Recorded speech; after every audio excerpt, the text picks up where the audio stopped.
Halo teman-teman, perkenalkan nama saya Dwi Andika dengan NIM akhir 033. Di sini saya akan mempresentasikan konsep dan prinsip safety, donor safety, pasien safety dalam pengamanan darah. Konsep safety terdiri dari 5 bagian, yaitu donor safety, personil safety, produk atau komponen safety, proses safety, dan pasien safety. Prinsip safety dalam seleksi donor yang sesuai dengan CPOB, cara pembuatan obat yang baik atau GMP, hendaklah memperhatikan keamanan dan keselamatan dalam berbagai aspek, mulai dari perekrutan, mendapatkan pendonor, pengelolaan komponen darah, hingga darah siap digunakan untuk pasien, haruslah sesuai SPO. Prinsip cara pembuatan obat yang baik CPOB bertujuan untuk menjamin obat dibuat secara konsisten, memenuhi persyaratan yang ditetapkan dan sesuai dengan tujuan penggunaannya. CPOB mencakup seluruh aspek produksi dan pengendalian mutu. Pedoman ini memiliki beberapa ankes yang memberikan penjelasan lebih rinci untuk beberapa area atau aktivitas spesifik. Untuk beberapa proses pembuatan, ankes yang berbeda dapat diterapkan secara simultan. Donor safety, rekrutmen atau rekrutmen donor. Calon pendonor, tempat atau lingkungan faktor resiko. Rekrutmen donor ditujukan di wilayah pendonor dengan kelompok resiko rendah. Tidak dianjurkan dilakukan rekrutmen donor darah di wilayah dengan kelompok populasi 1 dengan tingkat permasalahan gizi yang kurang baik, yang khususnya berpengaruh terhadap kasus jumlah anemia yang tinggi. 2. Di daerah yang sedang terjadi wabah penyakit. 3. Di tempat dengan populasi angka penyakit infeksi yang dapat ditularkan melalui darah yang tinggi, misalnya di lembaga permasyarakatan, tempat rehabilitasi, atau populasi. Kelompok 4. Kelompok masyarakat tertentu yang berperilaku risiko tinggi. Seleksi donor darah, validasi identitas dan data, syarat dan kriteria, anamnes, riwayat kesehatan atau riwayat berpergian, proses donasi, keamanan dan kenyamanan dari personil yang kompeten, alat dan BHB yang direkomendasikan, teknik pengambilan yang sesuai SPO, pendonor yang memenuhi persyaratan. Dalam pelayanan, contoh reaksi pasca donasi, hematoma, sesak nafas, mual, sinkop, shock atau pingsan. Penanganan hematoma, kompres dingin di awal untuk vasokontraksi pembuluh darah, kemudian beri kompres hangat atau pemberian sodium heparin setelah 6 hingga 8 jam pasca donasi untuk vasodilitasi. Mual, berikan hidrasi yang hangat dan yang bersifat netral. Berikan bau-bau aromatik yang menenangkan. Sesak nafas, bebaskan jalan nafas, posisikan setengah duduk, longgarkan pakaian dan yang dikenakan untuk sirkulasi super oksigen. Sinkop, shock atau pingsan, pastikan kaki lebih tinggi dari kepala, longgarkan pakaian dan jalan nafas, stimulasi dengan aromatik oksigen, bila perlu cek TTF, tekanan darah 120 hingga 80 mmHg, denyut nadi 60 hingga 100 kali per menit, laju pernafasan 12 hingga 20 kali per menit, dan suhu tubuh 36,5 hingga 37,5 derajat Celcius. Personil safety, personil yang berkompeten tentang sumber daya manusia SDM dan pelatihan, halaman 12-15 PMK nomor 91 2015. Setelah itu ada APD yang sesuai dan memadai untuk setiap kegiatan. APD digunakan di daerah di mana darah yang ditangani dan di mana ada risiko tumpahan, percikan atau aerosol. APD harus memadai. Setelah itu ada alat dan BHP yang direkomendasikan, dan terakhir ada proses pengambilan dan pengelolaan darah yang sesuai SPO.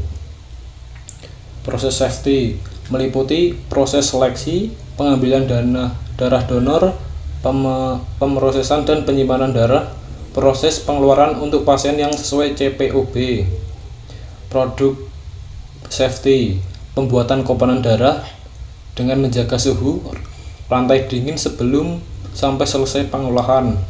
Alat yang terkualifikasi dan terkalibrasi waktu pemrosesan, uji mutu komponen darah.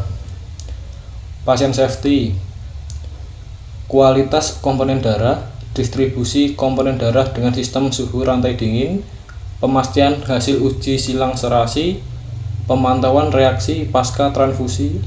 Logback adalah harus ada sistem pelacakan terhadap semua komponen darah yang dikeluarkan untuk menyimpan penelusuran kembali. Logback atau pemberian nasihat klinis kepada pendonor.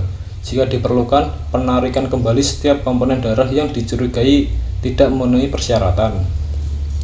Konsep dan prinsip donor safety dan pasien safety dalam pengamanan darah. Donor safety. Pertama, ada keamanan donor. Kedua, kenyamanan dan keamanan donor adalah prioritas utama. Ketiga, setiap darah donor dikumpulkan melalui jarum steril baru yang digunakan satu kali dan kemudian dibuang. 4. Sebagian orang memiliki darah dalam tubuh 4,5 sampai 5 liter, jadi sumbangan darah lengkap biasanya kurang dari 10%. Pendonor harus mendatangani form informed sebelum memasuki donor darah. Pendonor akan dicek kesehatan. Nomor 6. Pendonor akan dicek kesehatan dan kondisi sebelum melakukan donor darah. Dan yang ketujuh, pendonor harus diminta untuk memberitahu UTD sesegera mungkin jika terdapat reaksi lambat akibat penyumbangan darah. Pasien safety. Komponen darah yang dikirim ke rumah sakit atau transfusi harus diperiksa terhadap golongan darah ABO dan resus yang diuji sering terhadap IMLTD. Pengolahan darah dan uji saring untuk memenuhi persyaratan harus dilakukan oleh SDM yang terlatih menggunakan metode, reagen, dan peralatan yang telah divalidasi. Setiap penyumbangan